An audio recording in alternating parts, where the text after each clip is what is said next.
अगला सूत्र हम लोग पढ़ते हैं और उसका विवेचन करेंगे। तो जैसे हमने कल देखा था कि किस प्रकार से हमें लंघन ब्रूहन का प्रयोग करना है या संतर्पण और अपतर्पण के क्या लाभ होते हैं, तो आगे का सूत्र यहाँ पर मैं बताती हूँ और उसका अर्थ भी हम लोग पढ़ेंगे कि कोई भी कर्म होता है तो इसको हमें एक अच्छे से फॉलो करना होता है। अनपेक्षितम मात्रम दिमात्रादि सेविते कुरुतस्तु अतिस्थौल्यम अतिकार्षमादिनम पक्षन्ते च सौषधाः। योग, अतियोग और हीन योग, यानी अनपेक्षित जितनी आवश्यकता नहीं है उतने संतर्पण कारक द्रव्यों का सेवन करने से अति स्थूलता आदि रोग हो जाते हैं, तथा अधिक अपतर्पण कारक द्रव्यों या विधियों का सेवन करने से अत्यंत कुशलता आदि रोग हो जाते हैं। आगे इन रोगों की चिकित्सा सहित वर्णन किया जा रहा है।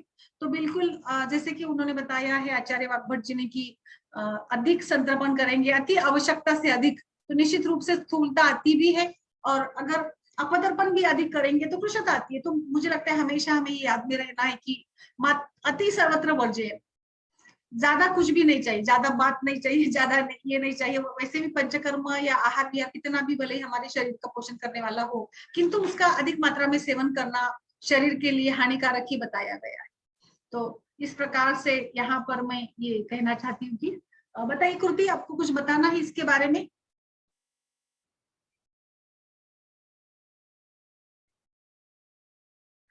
डॉक्टर कृति, या आगे देखते हैं। आगे बताया है रूपम तैरैवैच नयम अति ब्रूहितर लंघते ही। उक्त अति स्थूलता तथा अति कुशलता आदि लक्षणों द्वारा क्रमशः यह जान लेना चाहिए कि अति स्थूल में अति संतर्पण तथा अति कृश में अति अपतर्पण होता है। बिल्कुल हमें जब भी कोई रुग्ण हमारे पास आता है या कोई भी व्यक्ति हमसे मिलता है तो उसमें हम लोग देखते हैं कि अति स्थूलता अगर अति कुशलता होती है तो बस हमें समझना है अति कुशलता है तो अधिक अपतर्पण हो गया है, और अगर अधिक स्थूलता हमें दिखाई देती है तो इसका मतलब है वहां पर अधिक संतर्पण हो गया है। तो इस प्रकार से इसका हमें ज्ञान होता है। अतिस्थौल्यामम अपचिम मेहम ज्वरोदर भगवन भगंदरानम कास संन्यास कृच्छामम कुष्ठादिनम अतिदारुणान। बिल्कुल अति स्थूलता से हमने देखा है बार बार कि किस प्रकार से रोग होते हैं। अति संतर्पण के कारण होने वाले रोगों के नाम अति स्थूलता यानी मोटापा, फिर अरुचि, अपची, प्रमेह, ज्वर, उदर रोग, भगंदर, कास, संन्यास, मूत्रकुच्छ, आमवात, कुष्ठ और अधिक अत्यंत ये कष्टदायक रोग होते हैं। जैसे हम लोग देखते हैं कि व्यवहार में भी मोटापा, तो मोटापा काफी लोगों के लिए बहुत ही ज्यादा एक त्रासदायक बन जाता है, कष्टदायक बनता है। जल्दी मोटापा या वजन कम नहीं होता है। तो बस वहां पर कितना ही एक विशिष्ट अवस्था में जब ये मोटापा जाता है, हम लोग देखते कि कितना भी आप अपतर्पण कराओ, लंघन कराओ, बस उचित परिणाम हमें प्राप्त नहीं होते हैं। अपची, ये भी एक विद्रदित की अवस्था बताई गई है। प्रमेह, ये तो बिल्कुल अति संतर्पणोक्त व्याधि है, जिसमें हम लोग देखते हैं कि एक्चुअली आचार्य ने सुश्रुत ने हमने पढ़ा था प्रमेह चिकित्सा में कि एकदम शुरू से हमें अपतर्पण नहीं करना है, बट धीरे धीरे अपतर्पण की ओर जाना है। ज्वर, ये भी संतर्पणोक्त व्याधि बताया है, इसमें भी रसवत रोतस की दृष्टि होती है। उदर में भी काफी सारे दोष दूषियों की समूर्छना है। ये सभी व्याधियों को अगर हम देखेंगे, जैसे कास है, मूत्रकुच्छ है, आमवात है, कुष्ठ है, तो सभी में त्रिदोष दृष्टि के साथ साथ यहाँ पर रस रक्त व स्रोतस की दृष्टि बताई गई है। तो बिल्कुल अति स्थूलता से ये सभी रोग होते हैं। तो जब भी ऐसे कुछ लक्षण लेकर रुग्ण हमारे पास आता है तो हमें इसका विचार करना है कि कैसे उसकी लाइफस्टाइल है, कैसे उसको पोषण होता है वगैरह वगैरह। इस बारे में बताइए कृति, कुछ बताना है? सक्सेना सर नमस्कार। मैम नमस्कार। नमस्कार। आपको मेरा नमस्कार मैम। बताइए कृति।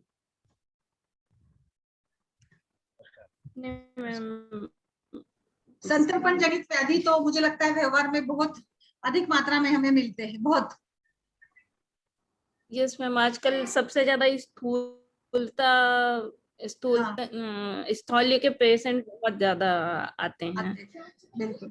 आजकल की लाइफस्टाइल ऐसी हो गई है कि संतर्पण जन्य व्याधि आज के डेट में बहुत ज्यादा बढ़ चुकी है। पूरी दुनिया संतर्पणोक्त व्याधि से मुझे लगता है ज्यादा पीड़ित है। अपतर्पण भी है एक तरफ, कई इलाकों में, कई हम लोग देखते, कई जगह पर अपतर्पण भी देखा जाता है। आगे इसको लेकर भी हम बात करेंगे, बस बताइए। इसमें संतर्पण बोलूं मैं? हाँ बताइए, या आगे चलना है, बताइए, आपकी मर्जी। नहीं नहीं नहीं, संतर्पण में बहुत अच्छी चीजें हैं, बहुत बढ़िया बढ़िया बातें हाँ हैं। बिल्कुल बिल्कुल। आहार विहार बहुत बड़ा रोल होता है। स्ट्रेस भी एक कंसीडर एक पार्ट होता है इसमें। आहार विहार में मधुर अम्ल और स्निग्ध शीत द्रव्यों का बहुत ज्यादा से ज्यादा आराम तलब, ज्यादा से ज्यादा क्रिया ना करना, जैसे कि ज्यादा से ज्यादा सुखासन में रहना, कोई व्यायाम ना करना, देर से सोना, देर से जगना, कई चीजें, कफ प्रकोपक आहार करना। तो ये बहुत सारी चीजें ऐसी हैं जो संतर्पण जन व्याधियों को।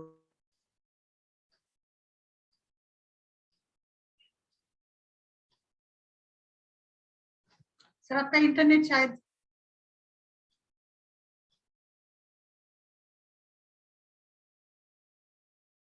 आगे पढ़ती हूँ तब तक मैं। चिकित्सा सूत्र, तत्र मेदो अनिलम श्लेष्मनाशनम सर्वमिष्यते। सो उक्त स्थूलता आदि रोगों में मेद धातु, वात दोष और कफ दोष को नष्ट करने वाले आहार विहार तथा औषधियों का प्रयोग करना चाहिए। बिल्कुल, मुझे लगता है कि जब इस प्रकार की अगर हम इन सभी व्याधियों की चिकित्सा करते हैं तो इसमें सबसे ज्यादा, जैसे स्थूलता में मेदो रोग है, मेद धात्वाग्नि मांद्य होता है, तो जो भी हम लोग अन्न पान का सेवन करते हैं उन सभी का शरीर में कन्वर्टन ये मेद धातु में होता है। और वात और कफदोष को नष्ट करने वाले आहार विहार तथा औषधियों का प्रयोग करें। बिल्कुल, जैसे आम वात में भी है, या फिर प्रमेह, उदर रोग, फिर मूत्रकुच्छ में, आम वात में, कुष्ठ में, तीनों दोषों की दृष्टि होती है। तो यहाँ पर हमें तीनों दोषों का विचार करना है। और कुष्ठ में ज्यादा से ज्यादा जो भी त्वचा वैवर्ण्य होता है वो वात प्रकोप से है। आमवात में भी वायु की प्रबलता होती है। मूत्रकुच्छ में भी वायु की गति जो होती है रुक रुक कर होती है, क्योंकि वायु ही तो है, अपान वायु का ही कार्य है मूत्र शरीर के बाहर ले जाना। संन्यास, इसको देखेंगे, इसको बात करेंगे संन्यास की, तो जिसको सिंकोप कह सकते हैं हम लोग। तो संन्यास ये भी कहीं ना कहीं जाकर मज्जा व स्रोतस या वातनाड़ी संस्थान से रिलेटेड लक्षण है, जिसमें वात का ही प्रकोप होता है। कास को भी अगर हम समझते हैं तो कास या श्वास दोनों व्याधियों में भी वायु की ही गति यहाँ पर विकृत होती है। तो सभी जो भी व्याधियां बताई गई है उसमें ज्यादा से ज्यादा वात और कफजनित दृष्टि होती है। तो इसीलिए हमें इसके ऊपर ही काम करना पड़ेगा, वात और कफ को लेकर ही काम करेंगे। आगे आचार्य बताते हैं, कुलत्थ चूर्ण श्यामा अवयवम धुवकम मस्तु दंडम हतम अरिष्टम चिंता शोधन जागरम मधुना त्रिफलम लीया गुरुचि अभयम घनम रसांजनम महतः पंचमूलस्य गुगुलोः शीलाजतु प्रयोगश्च सालिमंथो रसोहितः विडंग नागरम क्षारः काललोहरजो मधु यवामलकम चूर्णम च योगो अतिस्थौल्य दोष जिनत। बिल्कुल, विशेष चिकित्सा, खान पान सभी कुछ डिटेल में दिया है आचार्य ने यहाँ पर। कुलित जो कि एक धान का प्रकार होता है जो उष्ण है, और कुलित ये अच्छा वात शमन के लिए बहुत अच्छा बताया है। कुलित का आप रोटी बना सकते हैं, कुलित का आप नाश्ता बना सकते हैं। ज्वार है जो कि महाराष्ट्र या कुछ प्रांतों में ज्वार बहुत ज्यादा मात्रा में खाई जाती है, इसका भी प्रयोग आप कर सकते हैं। फिर सावा बताया है, फिर जौ है, जो भी धान्य का ही प्रकार है। मूंग बताया है जो कि बहुत ही श्रेष्ठ आयुर्वेद में एक दाल है, मूंग की दाल, तो तीनों दोषों के लिए उपशमनकारी है। मधु मिला हुआ जल है, बिल्कुल पानी में मधु मिलाकर पीजिए आप। फिर दही का पानी, तो दही का पानी यानी इन्होंने डायरेक्टली छाछ नहीं बताया है, बट दही का पानी बताया है। तो जैसे हमने देखा कि तक्र बनाने की अलग अलग विधियां है, इसमें दही में कितने मात्रा में पानी डाला जाता है, जैसे मथित वगैरह उसके अलग अलग नाम बताए हैं। मट्ठा भी है। आसो अरिष्ट में बहुत अच्छे, मतलब आसो अरिष्ट मध्य सुरा, सभी ये तीनों जो है इसमें कुछ मधु भी होता है, गुड़ भी डाला जाता है। और इसमें संधान प्रक्रिया से इसको बनाने से में इसमें वात शमन करने की क्षमता आती है। चिंता करना, शोधन और रात्रि में जागरण, इसका सेवन करना चाहिए। बिल्कुल, अगर कफ, यहाँ पे चिंता करना ही वायु के लिए तो नहीं होगा, बट जहां पर कफ बढ़ता है वहां पर चिंता करना है, क्योंकि कफ प्रकृति की जो स्वभाव होती है वो एकदम शांत स्थिर गुण की होती है, कुछ भी सोचते नहीं है, तो इसमें चिंता करने को बताया है। फिर शोधन वमन विरेचन तो दोनों दोषों के लिए बताना है। और रात्रि में जागरण, क्योंकि यह रात्रि में जागरण भी वातों को बढ़ा देगा, बट यहाँ पर हम वात कफ जनित संप्राप्ति को अगर देखते हैं तो उसमें चिकित्सा के लिए कफ प्रकृति के व्यक्ति में रात्रि जागरण अच्छा बताया है। और फिर औषधियों में त्रिफला तो श्रेष्ठ द्रव्य है आयुर्वेद का, जो कि तीनों दोषों के लिए बहुत अच्छा है। फिर गुरुच का स्वरस है, गुरुचि भी श्रेष्ठ है, तिक्त कषाय रसात्मक होने से वो आम का पाचन करेगी। हरित के चूर्ण को अथवा नागरमोथा के चूर्ण को मधु के साथ मिलाकर चाटना चाहिए। हरितकी को पथ्या कहा है, जिसको माता के नाम से भी जानते हैं हम लोग, तो हरितकी बिल्कुल अच्छी है। नागरमोथा भी दीपन पाचन करने के लिए अच्छी बताई गई है, तिक्त रस की है, ये रसदुष्टि कम करेगी। रस धातु को शोधन करने के लिए भी नागरमोथा बहुत अच्छा बताया है। फिर रसांजन है, बिलवादी, महापंचमूल, बेल, अरनी, सोनपाठा, गंभारा, इसमें सभी जो भी द्रव्य बताए गए हैं ये भी सारे रस धातु पे काम करने वाले हैं, आम का पाचन करेंगे। और गुगुल तो श्रेष्ठ वात शामक बताया है, और शीला जतु ये धातु का बल बढ़ाएगा, और ये भी रसदुष्टि जनित जो भी संप्राप्ति है या कफ पे भी अच्छे से काम करेगा शीला जतु। और इसीलिए यहाँ पर इन सभी का अरनी की छाल के काढ़े का साथ बहुत अच्छे से उपयोग बताया है। विड़ंग, विड़ंग कफ शमन का काम करेगा। वावड़िंग, फिर ये शूल जनित संप्राप्ति जहां पर भी होती है, जैसे वायु से शूल होगा तो इसके लिए भी वावड़िंग या विड़ंग अच्छा है। शुंठी अच्छी है, जो दीपन पाचन का काम करेगी। जो आम वात जैसे वैद्यों में बहुत अच्छी बताई है शुंठी, ये आम को भी कम करेगी और वात को भी कम करेगी, और कफ के लिए भी अच्छी है। जो खार एक क्षार का प्रकार है, ये भी एक। फिर कालायस भस्म है, जो का चूर्ण है, आंवले का चूर्ण है, इन सबको मधु के साथ मिलाकर सेवन करने से अति स्थूलता का विनाश। तो यहाँ पर स्थूलता के लिए जो भी सारे बताए गए द्रव्य है उसमें उष्ण गुण भी बताए, जैसे क्षार है जो कि क्षरण करेगा, लेखन करेगा। जो भी मेद संचय हुआ है इसको हटाने के लिए, तो इस मेद को निकालने के लिए खर गुण का प्रयोग चाहिए। खर गुण जितना अच्छा होगा उतना हम लोग मेद को वहां से खींच पाएंगे। तो इसीलिए इस प्रकार से हम लोग वातदोष के, और बहुत सारे वातदोष के बहुत सारे ऑप्शंस है, बट यहाँ पर आचार्य ने जो बताया है इसको मैंने बताने का प्रयास किया है। नमस्कार सभी को, श्वेता जी, उषा जी। नमस्कार। लोगो कैसे लग रहा है? ऐसे लोगो बनेगा आपके लिए भी अभी। Shweta? Yes ma'am, very nice. अभी तो ये ट्रायल है अभी, और इसको मैं डेकोरेट करूंगी। सक्सेना सर दिख रहा है क्या? पूरा नहीं दिख रहा। अच्छा लग रहा है लेकिन। हाँ, अभी वो थोड़ा सेटिंग करूंगी मैं, क्योंकि हाँ। मेरा इसका जो दीवार का कलर है ना वो डार्क, उस पे नहीं बैठेगा। तो प्लेन सरफेस अगर होगा ना तो वो अच्छे से बैठेगा, एकदम से क्लियर दिखेगा। फिर भी जैसे मैंने ऐसे कर दिया ना तो ये पूरा दिखेगा, देखिए। Yes ma'am, yes. हाँ, वेरी नाइस। यस, तो आप हम लोग बैकग्राउंड में लगाएंगे चरक वहां पे उस दिन, ठीक है ना उषा जी? हाँ हाँ हाँ मैम, अच्छा लग रहा है ऐसे तो। It's looking beautiful, ma'am. Yes yes. हाँ पढ़िए, बताइए बताइए। अभी आप पढ़िए अगला सूत्र। श्वेता आपके पास है ना संहिता? हाँ नहीं मैम, मैं ना गलती से अष्टांग हृदय लेकर बैठ गई। तो अष्टांगी, अष्टांगी है। अष्टांगी है। हाँ, कल होगा शुष्क, आज अष्टांगी है। आज अष्टांगी है। ओके। बताना है क्या बातचीत कौन सा है? 14वां कौन सा? 14वें अध्याय में कौन सा? 14वां। हाँ मैं बताती हूँ, सब सर बताइए तब तक आप। 194 हाँ, पेज नंबर 25 श्लोक नंबर। अभी 25 श्लोक पढ़ना है आपको, 25वां पूरा। यस। व्योष कट्वीर बरा शीघ्रु विडंग अति विषा स्थिरा हिंगु सौवर्चल अजाजी यवानी धान्य चित्रकाः निशे बृहत्यव हपुषा पाठामूलं च केम्बुकात् एषां चूर्णं मधुघृतं तैलं च सदृश अंशकम् सत्तुभिः षोडश गुणैः युक्तं पीतं निहन्ति तत् अतिस्थौल्य आदिकान् सर्वान् रोगान्यन्यश्च तद् विधान् हृद्रोग कांता श्वित्र श्वास कास गलग्रहान् बुद्धि मेधा स्मृतिकरम सन्नस्य अग्निश्च दीपनम। मैम पढ़ूं? मीनिंग पढ़ूं? हाँ पढ़िए पढ़िए। त्रिकटु पुटकी त्रिफला सहजन विडंग अतिविषा शालपर्णी हिंगू सौवर्चल जीरा अजवाइन धनिया चित्रक हरिद्रा दारू हरिद्रा कटेरी बड़ी कटेरी रीबेर पाठा केम्बुक मूल, इनको परस्पर संभाग लेकर इनका एक भाग मधु एक भाग घी एक भाग और तेल एक भाग, यानी पूर्वोक्त चूर्ण में मधु घी और तेल प्रत्येक एक एक भाग मिलाए। इन सब से 16 गुना सत्तू ठंडे जल में घोलकर पिए। इसके पीने से अति स्थूलता आदि सब रोग तथा इसी प्रकार के दूसरे रोग यानी रुद्र, अम्ला, श्वित्र, श्वास, कास, गलग्रह नष्ट होते हैं। यह योग बुद्धि, मेधा और स्मृति को बढ़ाता है और मंद हुई अग्नि को प्रदीप्त करता है। तो ये बहुत अच्छा, हमको तो वेट लॉस का योग मिल गया इधर, पर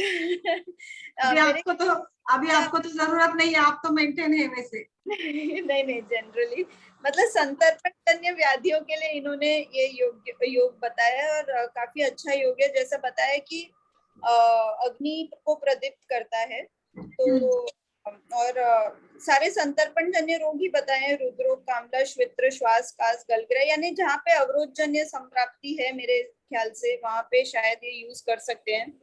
और बताइए मैम कैसा? यहाँ मुझे अभी देखिए इसमें जो भी द्रव्य है ना, इसको भी हम लोग देखेंगे। जैसे शुंठी, मरीच, पिपली है तो ये दीपन पाचन का काम करेगी। हिरडा भेड़ा आवला है तो त्रिदोष का शमन करेगी। सेंधा नमक, हींग, जीरा, तो अजवाइन, सभी जो मसाले का जो भी बताया गया है ना, तो ये मसाले जो है ये कफ के लिए बहुत अच्छे बताए जाते हैं। तो इसीलिए कंटकारी है जो कफ को कम करती है। फिर पाठा है जो कि एक प्रकार से क्लेद कम करने के लिए पाठा एक शोधन के रूप में कार्य करता है। हल्दी है जो कि बहुत अच्छे से, हल्दी, दारू, हल्दी दोनों भी कफ के लिए बहुत अच्छे बताए गए। फिर इसमें मधु भी है, घृत भी डाला है, तिल तेल भी डाला है। तो इन सभी द्रव्यों को घुल मिलाकर देखेंगे तो जैसे कामला में भी हमें पाचन करना होता है ना, आम का दीपन पाचन करना है। रुद्रोग में त्रिदोष का शमन करना है। श्वित्र में भी क्लेद को कम करना है। श्वास कास में कफ दोष को कम करना है।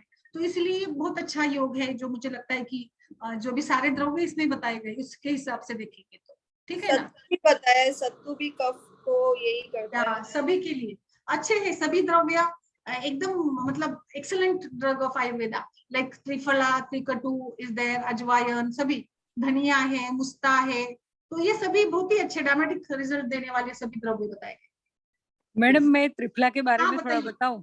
हाँ बिल्कुल बिल्कुल। हाँ, तो वेट लॉस के अंदर है ना, आप 1 गिलास पानी के अंदर त्रिफला 1 टीस्पून रात में भिगो के उसमें मिट्टी का बर्तन लो तो और अच्छी बात है। और वो अर्ली मॉर्निंग पीते हैं ना तो त्रिदोष शामक भी होता है और मेदस भी कम होता है, मेदो रहे। एक्चुअली उसका रिजल्ट अच्छा है। या हाँ, आप गुजरात से है ना, तो मुझे लगता है कि गुजरात में हर घर में त्रिफला चूर्ण, हिंगवाष्टक चूर्ण होता ही है।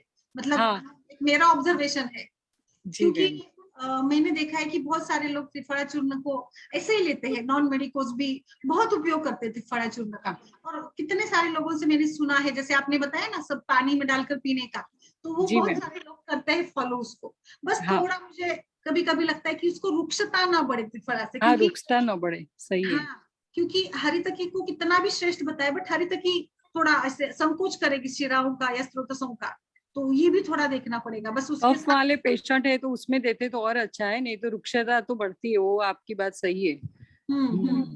तो मधु के साथ सेवन करें या कुछ या मैं प्रॉब्लम ये आता है ना कि ये मेदस्वी पेशेंट जो आते हैं कहीं ना कहीं वात प्रकोप के साथ ही आते हैं, यानी कफ और वात होता ही है। अगर हम त्रिफला देने, या तो फिर घी के साथ देती हूँ मैं, फिर उनको घी के साथ अच्छा ऑप्शन है। घी ले लो, हाँ घी, या थोड़ी शर्करा भी, उसमें मिश्री का भी पाउडर और घी पाउडर डाल सकते, तो थोड़ा उसमें मैम आंवला और मिश्री का भी रिजल्ट अच्छा है। अच्छा, हाँ आंवला मिश्री तो बेस्ट रहेगा आई थिंक, बेस्ट रहता है ना, क्योंकि बहुत ही मतलब उसका एक अलग कॉम्बिनेशन होगा ये। और जैसे आयुर्वेद में भी बताया ना, जो सेवन करना है ना, दही का सेवन करना है तो आंवला, मिश्री, इन सभी के साथ अष्टांग में हमने पढ़ा था ना पिछले कुछ अध्यायों में। ये स्तुति कुछ बताना है आपका, बताइए सक्सेना सर। आपकी कल की स्टोरी रह गई है, कल की स्टोरी रह गई। सक्सेना सर कल का बाकी है आपका, हम लोग मैं तो आज देखो आज उषा मैडम खास आया आपको सुनने के लिए। मैं वो सुनने के लिए ही आई हूँ। बाकी वो कंप्लीट कीजिए आप। वायु का, ग्रीष्म में वायु क्यों, दोपहर में क्यों नहीं सोना है। आज भूल गए शायद। नहीं हम नहीं भूले ना मैम, हम बाद में भी याद करवाने। लेकिन नया टॉपिक है तो वो तो हमारे लिए अच्छा है ना, कुछ जानने को मिले। वात का संचय किससे होता है मैम, पहले आप बताइए गुण। मैं बताता हूँ, अच्छे हमारी एकदम से। हमारी ओरल है आज, परीक्षा है हमारी। नहीं मैं बताता हूँ, मैं सबको परेशान नहीं करता, मैं जल्दी जल्दी बता देता हूँ क्योंकि मेरी लाइट हाँ चली गई। जल्दी जल्दी बता दीजिए। आगे हाँ। हमें 2021 में ही हमें सूत्रस्थान कंप्लीट करना है। क्यों मैम भाग क्यों रही है, इतनी जल्दी क्यों भाग रही है मैम? सितंबर, थोड़ा टाइम, अक्टूबर, नवंबर, दिसंबर देखिए। हम लोग को मैम एग्जाम थोड़ा देना है, हम लोग को समझना है मैम, बच्चों को समझाना है, एग्जाम थोड़ा देना है। और मैम देखिए मैं बोलता हूँ, बात बढ़ती है किससे, उष्ण और रूक्ष गुण से। वो उससे होता है संचय। प्रकोप किससे होता है, शीत और रूक्ष गुण से। शमन किससे होता है, इसके रिवर्स मतलब स्निग्ध और उष्ण से होता है। अब यहाँ पे इसको पहला वाला आप पकड़ के चलो, क्या किससे हो रहा है, दूसरा वाला शीत और रूक्ष। गर्मी में जब ग्रीष्म होती है तो उष्ण और रूक्ष गुण बढ़ा हुआ होता है, तो क्या हुआ, उसका वात का संचय हुआ वहां पे। करेक्ट, क्लियर, यहाँ तक क्लियर है?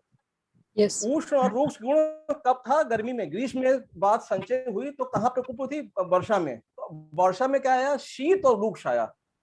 करेक्ट, यहाँ तक क्लियर है? अब जब वर्षा आई तभी तो वात का प्रकोप हुआ ना। अब वात का यहाँ पे प्रकोप हो रहा है। अब वात पित्त को भी प्रकोपित करती है, वात कफ को भी प्रकोपित करती है। वात किससे प्रकोपित करती है, कफ को? अपने शीत गुण से। वात अपने शीत गुण से कफ प्रकोपित करती है, वात अपने लघु गुण से पित्त को प्रकोपित कर रही है। अब हम दिन में सोए, कफ बढ़ा थोड़ा सा, उस कफ ने क्या किया, उसने रिवर्स किसमें मारा, वात पे मारा। कैसे, वो अपने शीत गुण से वात को भी बढ़ाएगी, क्योंकि कफ का गुण भी में भी शीत आया है और वायु के गुण में भी शीत आया है, तो वहां पे कफ के शीत गुण से वात बढ़ी। अब साथ साथ थोड़ा सा कफ वात बढ़ी तो उसने कफ को उत्प्रेषित किया, विक्षिप्त किया। और जब शीत, और वहां पे वर्षा में क्या है, शीत और रूक्ष गुण है, और वो जो विक्षेपित कफ है वो कफ व्याधियों की तरफ ले जाना शुरू कर देता है। इसीलिए इसीलिए वर्षा ऋतु में सोना मना किया गया। इसीलिए उष्ण और रूक्ष गुण की वजह से, क्योंकि संचय अवस्था है वात की, इसलिए वहां पे सोना बोला गया है। और दोष कब प्रकोपित होते हैं, हम लोग को दोष पर ट्रीटमेंट कहाँ पे करना है, संचित अवस्था में, प्रकोप अवस्था में नहीं। संचय प्रकोप में हमको पूरा ट्रीटमेंट करना है, लेकिन हमको अष्टांग संग्रह में कहाँ आया ट्रीटमेंट, हमको संचित अवस्था में ही ट्रीटमेंट करना है। तो हमको संचित अवस्था में ट्रीटमेंट करना है, तो वो उसके लिए दिन में, और उधर ऋतु का वजह से शीत और रूक्ष के गुण की वजह से बात प्रकोप कर रही है, इसीलिए बोला जाता है ग्रीष्म ऋतु में संचित बात, बसंत में, वर्षा ऋतु में प्रकोपित हुई। हमने वर्षा ऋतु में क्या किया, आजकल हम क्या कर रहे हैं, हम कोई भी गुग्गुल नहीं दे रहे हैं, कोई भी रस नहीं दे रहे हैं, केवल बस्ती चिकित्सा करो, क्योंकि सबसे बढ़िया चिकित्सा क्या है, बस्ती। बस्ती ही सबसे बढ़िया ट्रीटमेंट है। जम के बस्ती करो, हर पेशेंट को आराम।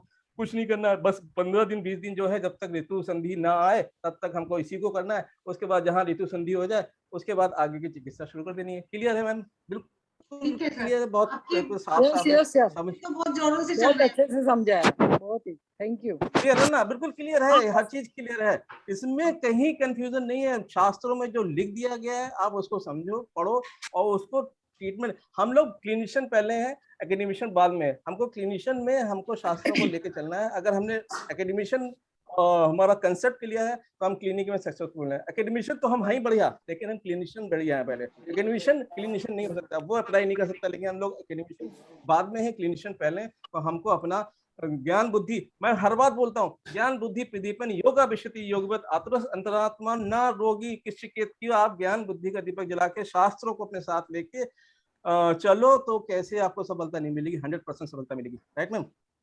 यस यस यस लंबी बात नहीं बोलता मैं, बहुत लंबा टॉपिक नहीं, मैं एक एक वर्ड को बहुत लंबा, कई लोग होते हैं बहुत लंबा लंबा नहीं, मैं शॉर्ट में बोलता हूँ, पॉइंट टू दी पॉइंट बोलता हूँ। हाँ, शास्त्र पढ़ा हुआ है आपने, अगर उस श्लोक को पढ़ा हुआ है, उस रोग को पढ़ा हो, क्यों संतर्पण जन्म में क्या क्या संप्राप्ति बनती है, कहाँ कुष्ठ में एक की संप्राप्ति बनती है, मधुमेह में एक की संप्राप्ति बनती है, हर एक जगह एक एक संप्राप्ति बनती है। दो शामक प्रेम है। और क्लेद सबसे बढ़िया, हर जगह क्लेद, हमको हर जगह से क्लेद ही तो क्लीन करना है। क्लेद क्लीन करते चले जाइए। अब क्यों नहीं, आपकी अग्नि प्रदीप करिए यहाँ पे। अब यहाँ पे क्या है, अग्नि भी प्रदीप करते रहना है। दारू हरिद्रा हरिद्रा क्यों बोला गया है, क्योंकि हमको लीवर पे काम करना है। क्यों कटु तिक्त कषाय बोला गया है, क्यों पंचकोल बोला गया है, क्योंकि हमको मधुर अम्ल जो है महाभूत, पृथ्वी जल महाभूत, उसके रिवर्स ट्रीटमेंट करना है। कौन सी, अग्नि को बचा के चलना है, अग्नि को प्रदीप करना है, और वायु अग्नि आकाश पे ये महाभूत पकड़ने हैं, और कटु कषाय ये रस पकड़ने हैं। और इसी को सबको हर जगह कषाय रस बोला गया है। क्यों, कषाय रस सबसे बढ़िया क्या, सारा पंचकोल कषाय है, अम्ल, दारू, हृदय, आम्ल सब कषाय है। कषाय ही तो बोला जाता है, कषाय ही तो सबसे बढ़िया कफ शामक है। और साथ में कटु पित्त के लिए बोला गया, पित्त सबसे बढ़िया पित्त के लिए तिक्त। हाँ, लेकिन कटु तिक्त कषाय अगर हम तीनों लेके चलते हैं तो हम संतर्पण जन व्याधियों का, और इधर हम वायु अग्नि आकाश पकड़ के चलते हैं। अग्नि को हम लेके चल रहे हैं क्योंकि अग्नि ही तो प्रतीत करनी है। यहाँ पे संतर्पण जन व्याधियां मतलब अग्निमन, और अग्नि पे हमने काम किया, अग्नि को बचा के चला। उसके लिए हमने स्टिमुलेट किया किससे? हरिद्रा, दरिद्रा, वायुविडंग, चित्रक, सुंठी, ये सब से हमने दन दन दन दन जो है अग्नि प्रदीप पत्ती जल गई, अग्नि प्रदीप्त हुई, आम का पाचन शुरू हो गया। आहार रसात, रस रस रस, रक्त, मांस, मेद, अस्थि, मज्जा, शुक्र, सब ये क्लियर कट बनते चले गए। पेशेंट हमारा ठीक होता है। ना मैं वो देता हूँ मुझे रक्त पुष्ट करने के लिए, ना मैं ये सब देता हूँ। मैं तो रस पे चिकित्सा करता हूँ। रस की चिकित्सा के लिए मैं अग्नि प्रदीप करता हूँ, अग्नि प्रदीप करने के लिए मैं लीवर के लिए हरिद्रा दौर करता हूँ या पंचकुल पे करता हूँ। मुझे कुछ जरूरत ही नहीं पड़ती है। दनादन दनादन सेकेंड डे पेशेंट बोलता है। थर्ड बस्ती में मैंने कल पेशेंट था, थर्ड बस्ती में उसको 5 साल का पेन खत्म कर दिया, जबकि वो 5 रेडियोलॉजी 5 स्पेशलिस्ट को दिखा के आई थी और 3 आयुर्वेदिक डॉक्टरों का जिन्होंने गूगल पे रखा हुआ था। क्या ट्रीटमेंट है? ऐसा कोई ट्रीटमेंट होता ही नहीं है। आप बेस पे काम करो, you are successful. Right ma'am? ज्यादा बोलिए। भारत विकार तज्ञ बोलेंगे अभी हम आज से। आप सर, मैं आपने बोला ना सही है, मैं वर्षा पे ना शुंठी का पानी पिलाती हूँ। अच्छा मैम, बहुत अच्छा हाँ, आता है। आप कैसे भी मैं भी 4 महीना आप और पेशेंट को भी बोलती हूँ क्या पिए। आप अगर गर्मी से अगर आपको लगे आप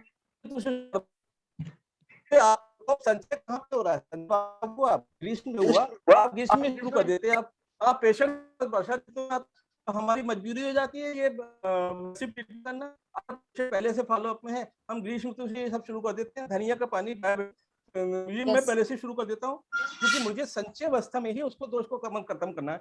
मैं प्रकोप में आने का इंतजार ही नहीं करता। और वो सिम्टम, वायु के सिम्टम निकलते हैं। मैं वायु का सिम्टम निकलता है विबंध, अग्निसात, तृष्णा आरोचक, सब निकलता है। तृष्णा आरोचक, विबंध, अग्निसात निकलता है।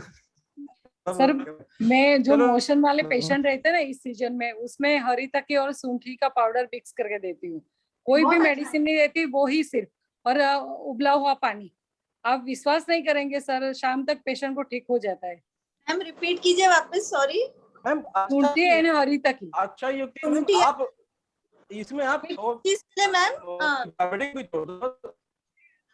क्या सर, मेरा एक्चुअली नेटवर्क का भी थोड़ा प्रॉब्लम है। क्या बोला सर आपने? सर का नेटवर्क जा रहा है। कौन सी अवस्था में पूछ रही है श्वेता? वही पूछ रही, कौन सी अवस्था में देती है? मैं भी नेटवर्क मेरा लाइट मैं उसमें आता हूँ। दीपन पाचन के लिए बोलते हैं। और जिसको क्या इस सीजन में हमेशा खाने के कारण मोशन का प्रॉब्लम बहुत ज्यादा रहता है ना, डायरिया वगैरह, तो उसी में, हाँ, तो उसी में हम शुंठी और हरी तकी देते हैं तो बहुत अच्छा रिजल्ट आता है। बहुत ही पेन भी कम हो जाता है, एब्डोमिनल पेन भी जो रहता है वो भी, और बार बार मोशन और वो भी ठीक हो जाता है उसी से ही। अभी मेरा बड़ा बेटा है ना, उसी को ही हुआ था, फूड पॉइजनिंग जैसा हो गया था, तो बस यही उबला हुआ पानी बस, और कुछ भी नहीं। शाम तक उसको ठीक हो गया था बिल्कुल। बहुत अच्छा है उसका। हाँ, नहीं, अच्छा बताया आपने। Ma'am, in what ratio are you giving Haritaki and Shunti? क्या बोला मैं? और दीपन एंड पाचन। No, no. पाचन In what proportion you're taking? Proportion ma'am, proportion बताइए। Equal ma'am. Oh, okay, thank you. नहीं, ये अच्छा है मैम। मैं शुंठी और उशीर यूज करती हूँ क्योंकि यहाँ पे मैंने जैसे बताया ना, हमारे यहाँ एक्चुअल में श्वेता में ये क्या बताया आपने? हाँ, बोलिए आप। मैं यहाँ ये सीजन में ना पेशेंट्स को शुंठी और उशीर बोलती हूँ क्योंकि यहाँ गर्म भी बहुत होता है, तो थोड़ा वो गर्मी ठंडी बैलेंस करने के हिसाब से ये बोलती। पर ये हरितकी का भी अच्छा है।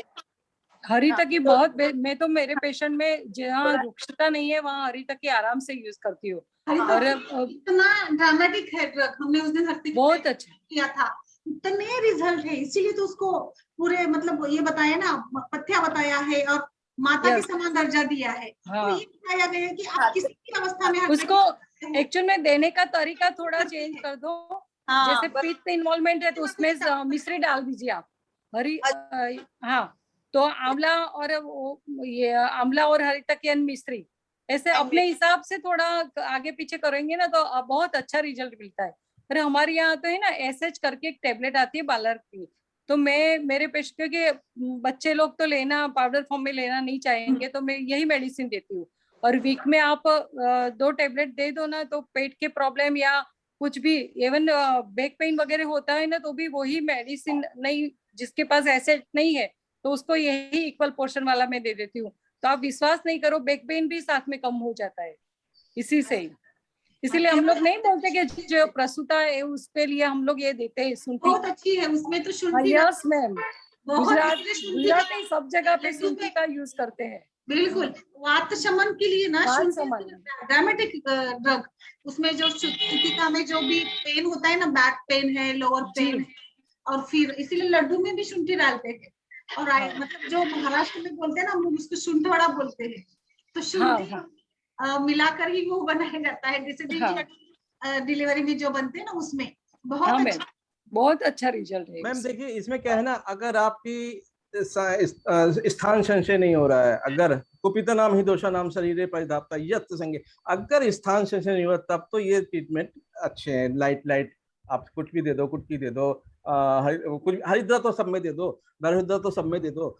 ये श्रोतोशोधन भी अच्छा हो रहा है, वातानुमन भी कर रहा है। हमें करना क्या है यहाँ पे, वातानुमन भी करना है। वातानुमन आप किसी से कर दो, आप पंचकोल से कर दो, किसी से भी पंचकोल से कर दो, किसी से आप वातानुमन कर दोगे तो पेन सबसाइड। अगर वहां पे स्थान संशय नहीं है, लेकिन अगर स्थान संशय है तब आपकी चिकित्सा अलग हो जाएगी, क्योंकि बोला गया कुपिता नाम ही दोषा नाम शरीरे परिधाप्ता यत् संगे खवे गुण व्याधि तत् उपाय। अब वहां पे व्याधि बन गई है, तो अब आप क्या करोगे?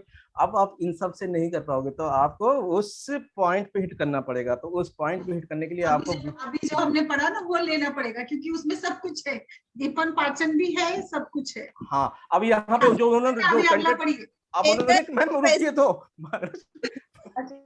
उसे अब तिगटू सब कुछ है, सब कुछ वो सब कुछ कवर कर रहा है। पंचकोल सब कुछ, दारुद्रा हरिद्रा सब कवर कर रहा है। बायबेडंग नरेश कुमारी मैम नमस्कार, आप भी कैमरा ये सारे कॉम्बिनेशन बेस्ट कॉम्बिनेशन है, इसी को पकड़ना है। सारा मेद वृद्धि, क्लेद वृद्धि, एथेरोस्क्लेरोसिस तक डिजॉल्व हो जाती है, बीपी डाउन होना शुरू हो जाता है। और शोधन करते जाइए, चिकित्सा करते जाइए। यस मैम, अब आगे बढ़ेंगे। एक क्वेश्चन मैं कल का पूछूं, मतलब मैं भूल जाऊंगी, कल औषधि सेवन काल मुझे सिर्फ ये पूछना था कि व्यान वायु का जो ये है काल, उन्होंने इसके बाद बताया है, भोजन उत्तर बताया है, दोपहर के भोजन के बाद, और समान का भोजन के मध्य में बताया है। तो मुझे पूछना था, किसी का एक्सपीरियंस है कि बीपी के लिए आपने मेडिसिन खाने के बाद यूज की हो, या अग्निदीपन के लिए खाने के बीच में मेडिसिन यूज की हो, ऐसा किसी ने किया है? क्योंकि आप अग्निदीपक के लिए करते मैम, बहुत करते। अग्निदीपन के लिए तो खाने के बीच में ही देते हैं, बीच में ही देना।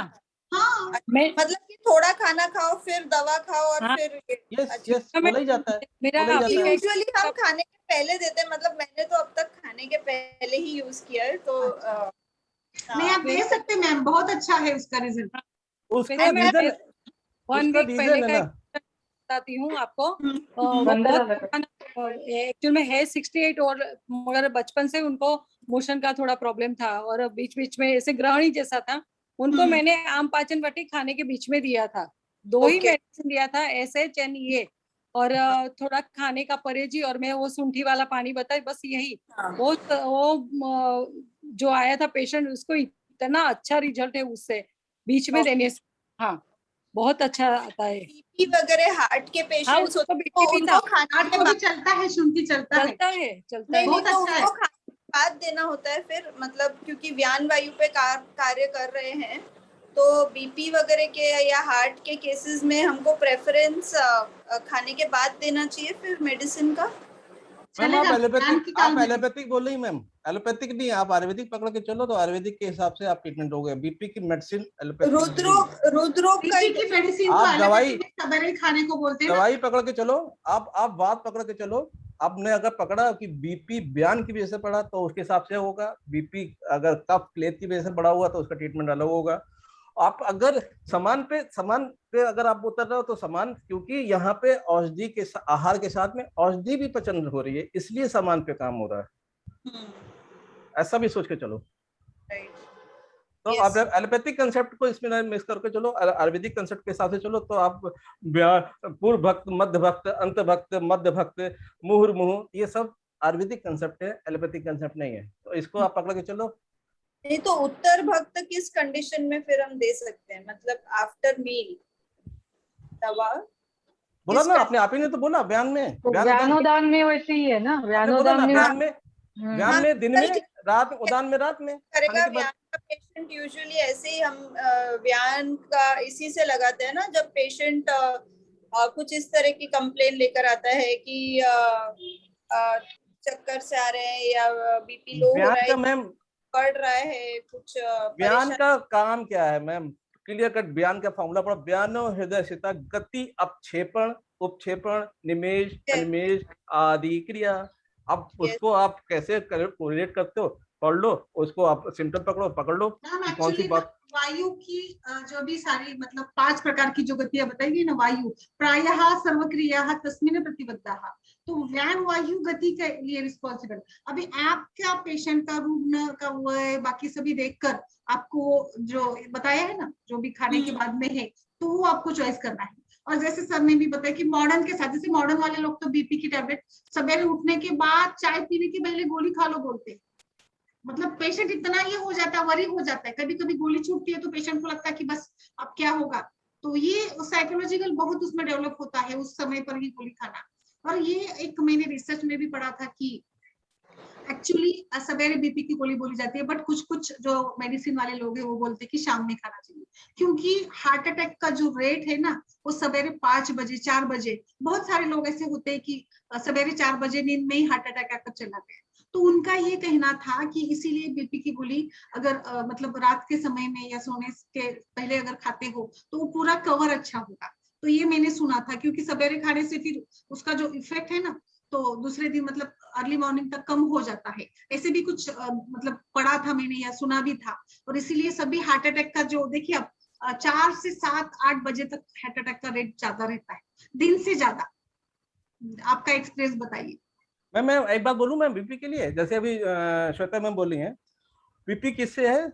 बीपी है व्यान वायु, प्राण वायु, साधक पित्त, अवलंबक कफ, सब चीज कंसीडर करिए। अब प्राण वायु हार्ट को पल्पेट कर रहा है, व्यान वायु गति अपक्षेपण उपक्षेपण कर रहा है, साधक पित्त आयन से एक्सचेंज कर रहा है, क्लेदक कफ आर्टेरियल नैरोइंग कर रहा है, पुशिंग जो हार्ट पुश करता है, नैरोज में जो 10 धमनियां हैं उसमें जो पुशिंग है, जो उसमें श्रोतो अवरोध है, या पोस्ट डायस्टोलिक बीपी किस लिए? जब हार्ट रिलैक्स है तो वो प्रेशर किसकी वजह से?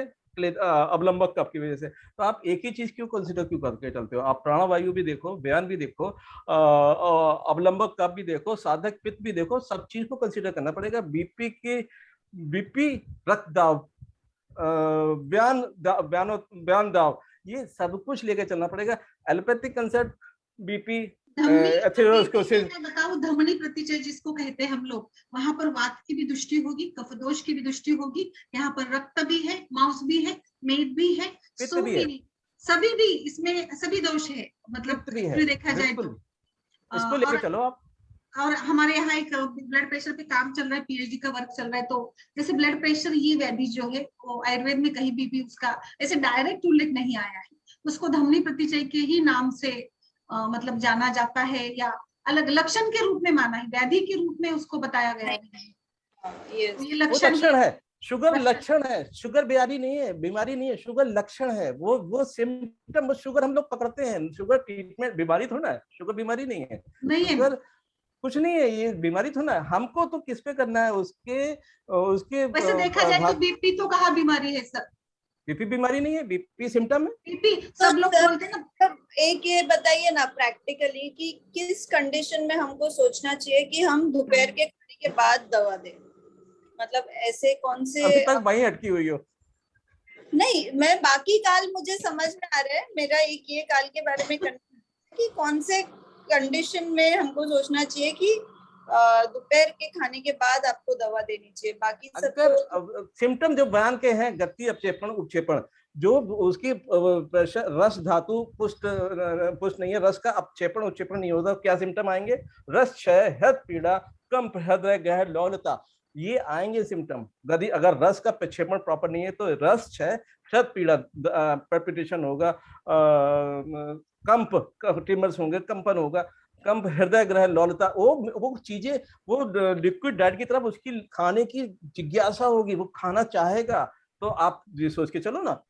Yes yes. अब आप रस क्षय पढ़ो, रस क्षय में सब निकल के आ जाता है, रक्त क्षय में अलग आ जाता है। रक्त दृष्टि पार्श्व स्फुटता, दाने निकलना, स्फुटता, स्किन का फटना निकलता है पूरा। तो ये वृद्धि क्षय पकड़ो। वायु देखा जाए ना तो त्वचा की विकारों में भी हम व्यान की संप्राप्ति देख सकते हैं, क्योंकि व्यान वायु रस रक्त सभी में है। तो अब जो भी कुष्ठ है या त्वचा का जो भी अर्बुद जैसी ग्रंथि जैसी जो भी सारी संप्राप्तियां होती है ना, उसमें भी आप खाना खाने के बाद दे सकती है, क्योंकि ये व्यान वायु का तो कार्य स्वेद विकृत जन्य विकार है, इसमें भी आप व्यान काल में दे सकती है। ठीक है, आगे पढ़िए, आगे पढ़िए। Thank you. हाँ, मैं पढ़ती हूँ।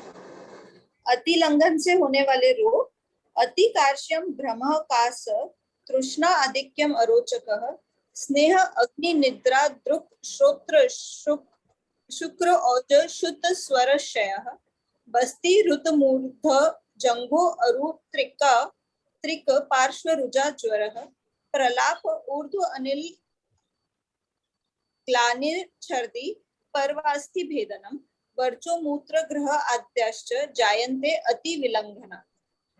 यानी अति लंघन करने से अति कृशता, भ्रम, कास, तृष्णा की अधिकता, अरुचि, स्नेह, अग्नि, निद्रा, दृष्टि और श्रोत्र, शुक्र, ओज, भूख और स्वर का क्षय होता है। बस्ती यानी पेड़ू और मूत्राशय, हृदय, मूर्धा, जंघा, उरु, त्रिक और पार्श्व में पीड़ा होती है। ज्वर, प्रलाप, ऊर्ध्व वायु, ग्लानि, वमन, पर्व एवं अस्थियों में टूटने की सी वेदना, मल और मूत्र आदि का अवरोध आदि नाना प्रकार के वात रोग होते हैं।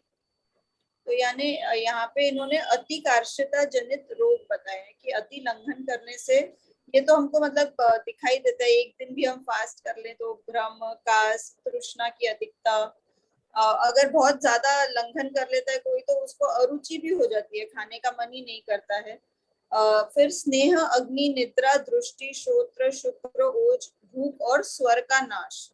यानी ऑफकोर्स लंघन हो रहा है अति तो वात का प्रकोप होकर ये सारे लक्षण दिखते हैं, जिसमें अग्नि से लेके आपकी नींद कम हो जाना, ये भी बहुत कॉमन है कि खाना नहीं खाया तो नींद नहीं आती है ना। आपकी इंद्रियों में वीकनेस आ जाती है, इसलिए दृष्टि और श्रोत्र का नाश बोला है उन्होंने। अगर बहुत लंघन ज्यादा टाइम तक हो जाता है तो शुक्र और ओज का भी नाश, भूख भी कम हो जाती है, स्वर का क्षय हो जाता है एक तरह से वात प्रकोप के कारण।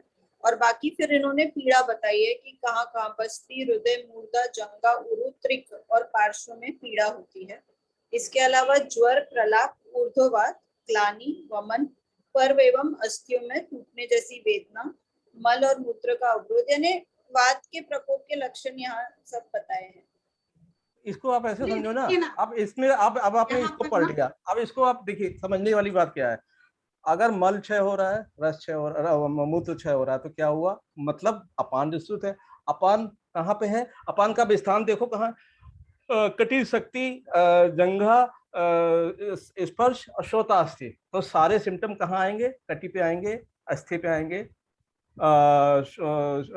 स्किन पे आएंगे, कान में आएंगे। पेशेंट बताता है, मैं पेशेंट से उस सिम्टम पे एक एक क्वेश्चन पूछता हूँ, तो वो क्या होगा, अपान दृष्टि, अपान का अनुलोमन हुआ, विलोम हुआ, अनुलोमन तो हमको करना है, विलोम हुआ, विलोम ऊपर चढ़ी, अपान ही तो मेन आधार है, अपान ही तो समान, अपान ही तो बयान, अपान ही तो उदान, अपान ही तो प्राण पे जा रही है, क्योंकि वायु तो एक ही है। अब वह ऊपर चढ़ी तो उसने क्या किया, उसने जंघा, उरु, त्रिक में दर्द करते करते करते ऊपर चली, बस्ती में भी दर्द किया, ऊपर की चली। फिर क्या हुआ वहां पे, अब चूंकि वहां पे अपान ऊपर जा रही है तो वो थोड़ा सा तो रस क्षय हो ही रहा है वहां पे प्यास की अधिकता भी हो रही है, इसीलिए ये कास सबसे बढ़िया सिम्टम, कास का आना, श्वास होना, अपान का दृष्टि, अपान पे ही काम करिए, कास श्वास खत्म होगा। दृष्टि, क्योंकि रस क्षय भी है तो दृष्टि में भी फर्क आएगा।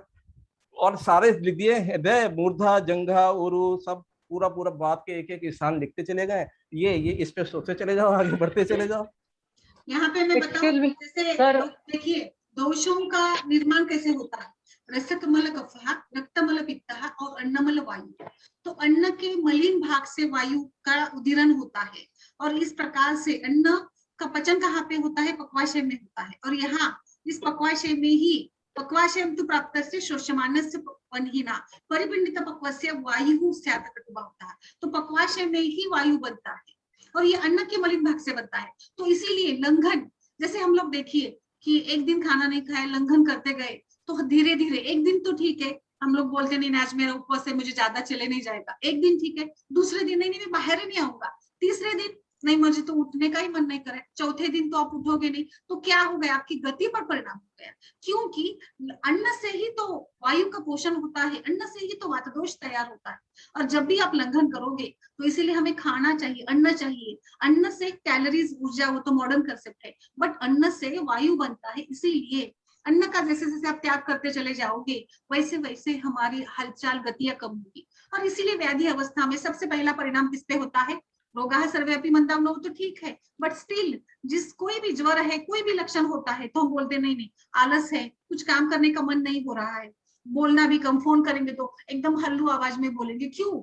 ये वायु का ही तो कर्म है। गति, बोलने में, सभी क्रियाओं में वात दोष तो होता है, सभी क्रिया पर परिणाम आपको दिखेगा। और इस जो भी बीमारी है, जो भी कंडीशन होती है, व्याधि अवस्था, लक्षण, उसमें अन्न का सेवन तो भी हम कम करते हैं, पचता भी नहीं है, अग्नि भी मंद है, बट वायु का पोषण भी तो नहीं होता है। इसीलिए यहाँ पर सभी लक्षण, और वायु का पोषण नहीं होगा तो वात, पित्त और कफ का भी पोषण तो नहीं होगा, क्योंकि वायु तो सभी को ये करता है। और त्रिदोषों पर ही धातु निर्माण डिपेंड करता है, क्योंकि दोषों का अस्थि के साथ भी तो संबंध है। यहाँ पर देखिए, वात, अस्थि, पुरुष और संबंध को भी समझिए। वात, अस्थि, पुरुष, नख, केश, इन सभी के ऊपर वात दृष्टि का, या वात का पोषण ना होने का परिणाम आपको दिखेगा। और इसीलिए सभी लक्षण, रजत बढ़ेगा यहाँ पर, और फिर निद्रानाश जैसे लक्षण है, कितने सारे, ओज, शुक्र, सभी, क्योंकि धातु का पोषण या अस्थि धातु से ही तो वात का रिलेशन बताया है। तो मुझे लगता है कि ये हमें समझना है कि लंघन करने से फिर धीरे धीरे धीरे रुक्षण की ओर चला जाएगा शरीर। और ये सभी, और लंघन ये वात प्रकोपक हेतु में बताया है। ये आधुनिक शास्त्र में भी आजकल के जमाने में हम लोग इसको डाइटिंग करेंगे, कह सकते हैं, और पुराने समय में इसको लंघन कहा गया है। बताइए भारती मैम, बताइए। हाँ, बात में बोला भी गया है, कृष्ण काष्ण सूखापन, काष्ण कालापन, ये बोला गया, बात में सिम्टम है ये। हाँ, और ये जितने भी सिम्टम है सब वायुओं के थोड़े थोड़े सिम्टम हैं, सारे सिम्टम जो है सारी वायुओं के थोड़े थोड़े सिम्टम हैं। मैम बोलना चाहती थी, कुछ बताइए। अब मैं बोलेंगी। नहीं है, सर ने बहुत अच्छा, और आपने भी बहुत, मुझे वही कहना था कि जैसे अतिकार्षता में वात प्रकोप दिखाई देता ही है तो हमें वात के ऊपर ही चिकित्सा करना है। It is as simple as it. और उसी में सर ने कहा, वो भी एकदम ही साइंटिफिक है कि अपान वायु ही पौष्य वायु है, तो हमें अपान वायु पे ज्यादा काम करना है। तो जैसे अपान काल में यदि हम स्नेहन देते हैं पेशेंट को, तो उसका अच्छा जैसे कार्शता में इफेक्ट दिखाई दे सकता है ना। बिल्कुल, यस, पक्वाशय पे काम करेंगे तो मुझे लगता है कि सभी करेक्शन होगा, सभी दोष का करेक्शन होगा। अगला एक सूत्र पढ़िए श्वेता, फिर हम ये करते हैं। छोटा सूत्र है। कार्श्यमेव वरम स्थौल्यान्न ही स्थूलस्य भेषजम, ब्रूहणम लंघनम वा अलम अतिमेदो अग्निवातचित। स्थूलता से कृशता उत्तम है, क्योंकि स्थूलता के लिए ब्रूहण या लंघन कोई भी चिकित्सा समर्थ नहीं है, क्योंकि स्थूलता के लिए अतिशय मेद, अग्नि और वायुनाशक चिकित्सा चाहिए। स्थूल में ब्रूहण करने से अग्नि और वायु शांत होते हैं पर मेद बढ़ती है, और लंघन कराने से मेद तो घटती है पर अग्नि और वायु की वृद्धि होती है। तो यही हम पहले डिस्कस कर रहे थे कि जो पेशेंट आते हैं, ओबेसिटी के भी पेशेंट्स आते हैं, कफ और वात दोनों साथ में लेकर आते हैं। तो वही आ गया कि मेद और वात, अग्नि, इनकी मतलब परस्पर विरुद्ध चिकित्सा हो जाती है। मेद की चिकित्सा करेंगे तो वायु और अग्नि बढ़ती है, वायु और अग्नि की चिकित्सा करेंगे तो मेद बढ़ता है। तो इसलिए स्थूल की चिकित्सा करना मुश्किल होता है कंपेयर टू कृश की चिकित्सा करना। यस यस, बिल्कुल, इसीलिए कहते हैं ना कि दुबले से लड़ना नहीं और पतले से डरना। क्योंकि काश एवं वरम स्थौल्या, बिल्कुल कृशता अच्छी बताई गई है स्थूलता की अपेक्षा में, क्योंकि स्थूलता से तो देखेंगे तो स्थूलता या ये अष्ट महादोष या अष्ट निंदित पुरुष जो बताए हैं उसमें भी स्थूलता का समावेश किया, दोनों भी है उसमें, कृशता भी है, स्थूलता भी बताई गई है। बट जैसे कि यहाँ पर देखेंगे स्थूलता का जो मेद धात्वाग्नि मानदेय जो होता है, दोषों का प्रकोप अगर देखेंगे तो वहां पर सही मात्रा में चिकित्सा करना बहुत मुश्किल बन जाता है। बट वात या कृशता होती है तो हम लोग आराम से अभ्यंग कर सकते हैं, संतर्पण कर सकते हैं, खान पान में बदलाव ला सकते हैं, क्योंकि वहां पर हमें कोई चिंता नहीं है कोई दोष बढ़ने की। बट यहाँ पर हमें चिंता होगी कि स्थूलता की कैसे चिकित्सा करें। और इसीलिए हम लोग देखते हैं कि स्थूलता के लिए कुछ लोग कहते हैं कि मैं कितने सालों से प्रयास कर रहा हूँ कि मेरा वजन थोड़ा तो भी कम हो, मैं कितना मतलब कंट्रोल करता हूँ खान पान के ऊपर, फिर भी बढ़ता नहीं। क्योंकि यहाँ पर मेद ये एक ऐसा धातु है, जितना ये भी एक बात है कि जितना धातु अभ्यंतर होगा, मतलब रस रक्त मांस मेद, उतनी उसकी चिकित्सा करने में कठिनाई हमें आएगी। जैसे जैसे अभ्यंतर वो चला जाता है, जैसे मेद की भी है, फिर मांस मज्जा की भी है, अस्थि धातु की भी है। तो ये मतलब बहुत ही सुंदर सूत्र है। इसलिए हमें ध्यान रखना है कि हमें मोटा नहीं होना है। कृशर है तो भी चलेगा, बट क्योंकि स्थूलता अगर बन जाती है एक बार तो बहुत मुश्किल बन पड़ती है, मतलब बहुत। तो इसीलिए आजकल तो सर्जरी ही प्रेफर की जाती है, क्योंकि इतना ये नहीं होता, बहुत मतलब विकृति अग्निमान धात्वाग्नि मानदेय होता है। मैम नमस्कार, कामिनी मैम। नमस्कार, कौन सा आपको सूत्र बुलाया, खास बुलाया, कलर चॉइस के लिए बुलाया था मैंने। कैसे लग रहा है कलर? हाँ बहुत सुंदर, बहुत बढ़िया। पीछे ना बैकग्राउंड ना, यस यस यस यस, हाँ बहुत प्यारा लग रहा है। यही मैंने 2-4 बनाए थे कलर्स अलग अलग। मैं बोली चलो आज लगा देते तो चरक के दिन हमको लगाने को आएगा।